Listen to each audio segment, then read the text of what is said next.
Well, no fancy cold opens or introduction this week, unfortunately, because I need to get right to this. This is Tony Dufresne, PhD, from Scottsdale, Arizona, United States of whatever is happening right now, with the Surrounded by Idiots radio podcast. Thanks for joining me. Every single week, I sit down and write some notes about a show I want to do with your value in mind, given the fact that you have so many different choices, you have so many different types of choices in terms of taking your mind off of things or investing in something that's going to bring you some levels of joy or education or enlightenment. And the one thing that I want to do, and the one thing I always strive to do, is to provide as much value as I can to you.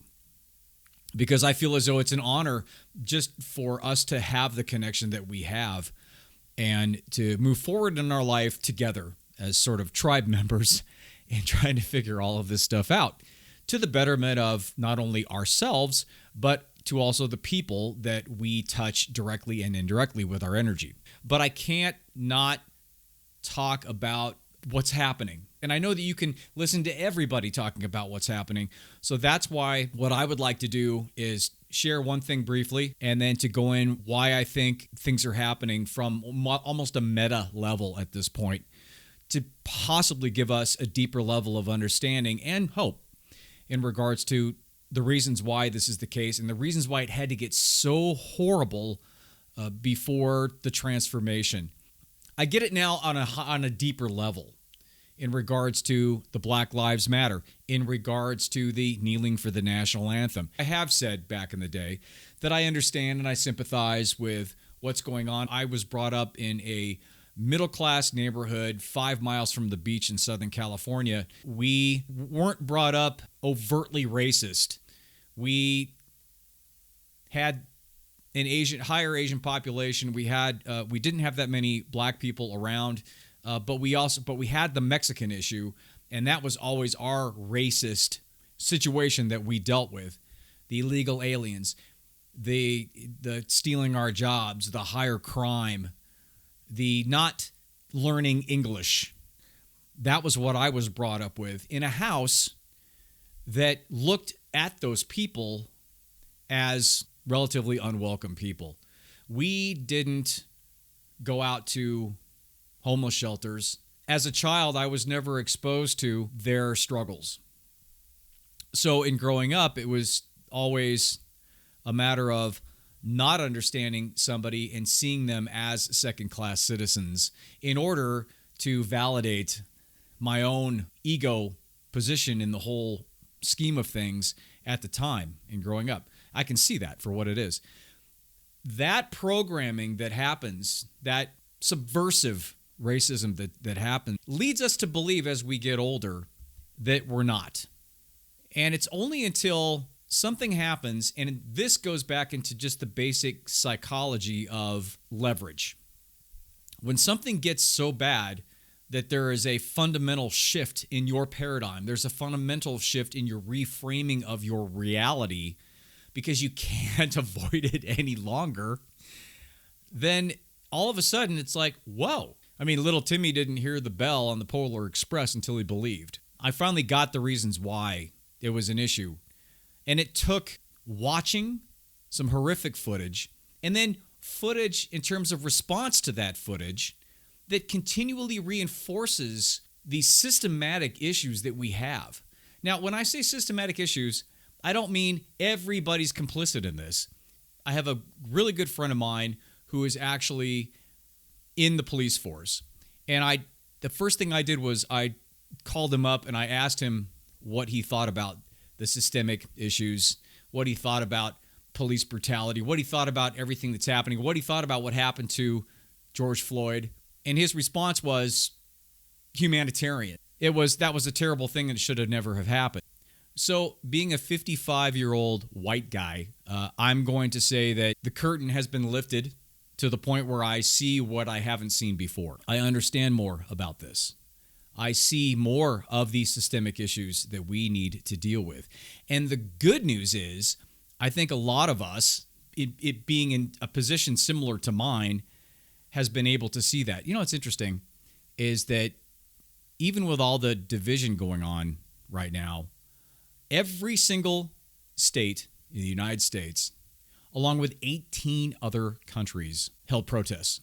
And you know what else is interesting to me is from a United States citizen's perspective, I find it comforting the fact that the other countries who have always looked upon the United States as the place for freedom, the place to go where you can make your dreams come true. They're almost like family members bringing us in to an intervention and sitting us down at that front seat and going, we care about you very much, and these are the reasons why we want you guys to do better. Now, what all this is change. All this is showing the soft, white underbelly of people not ready to change. And it's because of the technological revolution and the internet revolution. When there's such a major paradigm shift in society, it's like a big magnet comes strolling through, and little pieces will start being attracted to it here and there as it goes through. Now, there are some other pieces that won't be initially, but as it gains strength and as it moves through and impacts the area that it moves through, it will create a vortex. It will create a vacuum. It will create the energy. From moving the smaller things, it'll start moving the bigger things. And that's what's happening right now.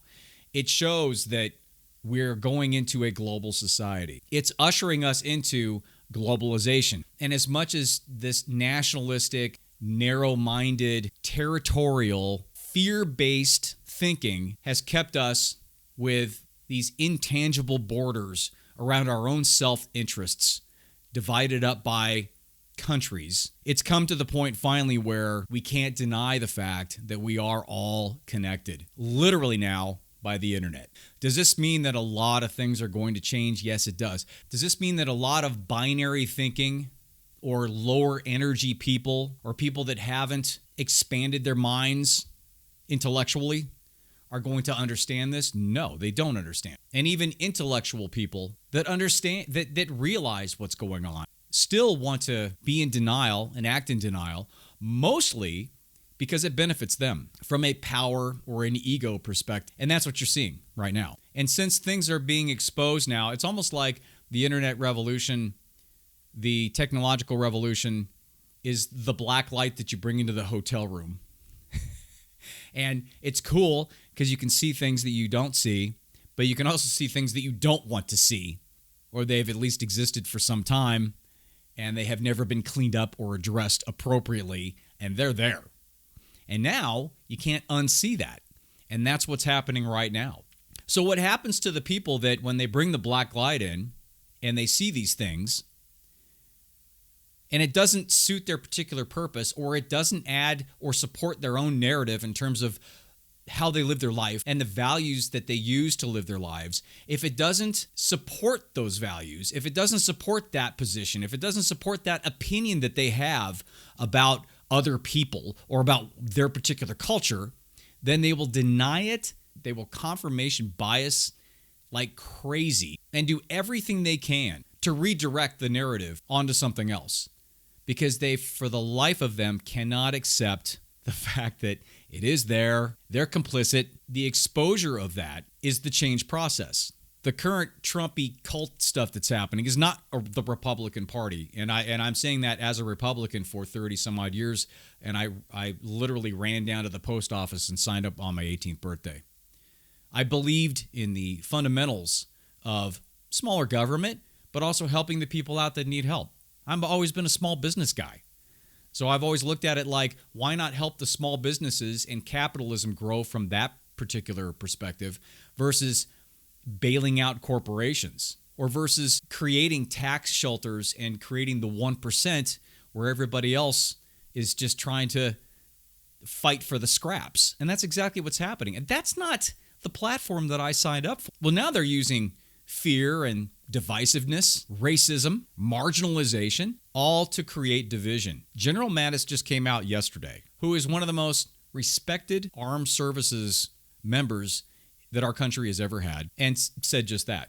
He's not trying to bring the country together. He doesn't even attempt to try to bring things together, because that's not the directive. That's not the objective. What happens is he's playing to the base. You know who the base is for him? The base are the binary thinking, narrow-minded, fear-based, nationalistic, old regime, Bible-thumping people. Now, I'm not disparaging you if you have religious beliefs that you believe in or you go to church. That's not what I'm saying. All I'm saying is that is the base that he speaks to. That is the base that is scared to death of change. And that's why it was completely worth it for him and his group to tear gas and rubber bullet their way through a peaceful protest to go stand in front of a church with a Bible that's not even his own for pictures, for a photo op. And it was for that. It was for those people who believe their way of life is being destroyed. The inmates are taking over the asylum, and it's all about fear. And the entire leadership objective of those people is to scare the crap out of their base so their base comes out and keeps them in. You know, it's fascinating to me that anybody that believes in the teachings of Jesus Christ or the Bible in and of itself and decency and being a human being would still throw their weight behind somebody who represents the opposite of all of those, even though they know that you have to be an idiot not to know that the guy does not go to church. You'd have to be an idiot to know that the guy doesn't know any Bible verses. He's already been challenged and he doesn't know it. Again, these are the facts and they don't matter. It's fascinating to me. It is devolved into such a tragic circumstance to where so many people are so scared shitless that they would prop up a person who doesn't represent any of their ideals except for not wanting things to change. So the good news is the tide is coming in and you can't stand out there and hold your arm out and say, don't come in. It's happening.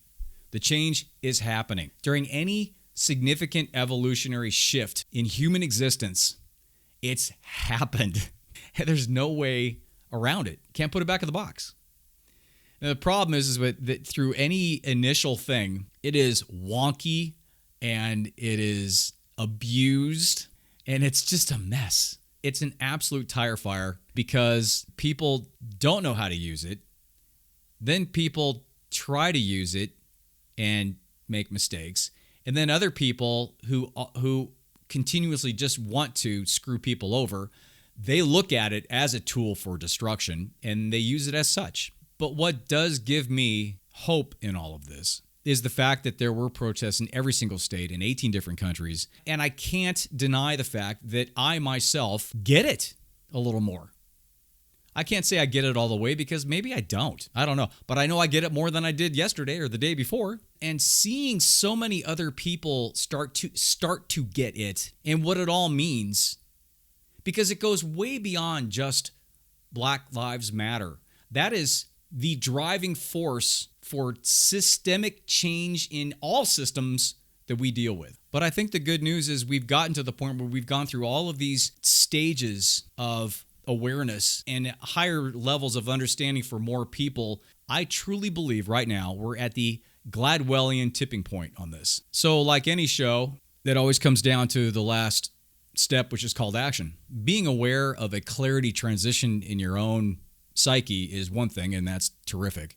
There are definitely other things that we can do. And I have to mention Killer Mike and his speech that he gave from the mayor's podium in Atlanta a few nights ago, which was one of the most powerful speeches I've ever heard, where he talked about the least you should do is sign up for the census so we know that you're there and so you can be counted, and register to vote. Register to vote, register to vote. If you want to make change, then you've got to make sure that you are voting and supporting the people that are in office that make those decisions or pass those laws are doing them. You've got to vote out the people, the old regime. Sign up for the census. It takes 10 minutes and vote. You would be shocked at how small of a percentage it is of registered voters that actually do vote. This is a reckoning.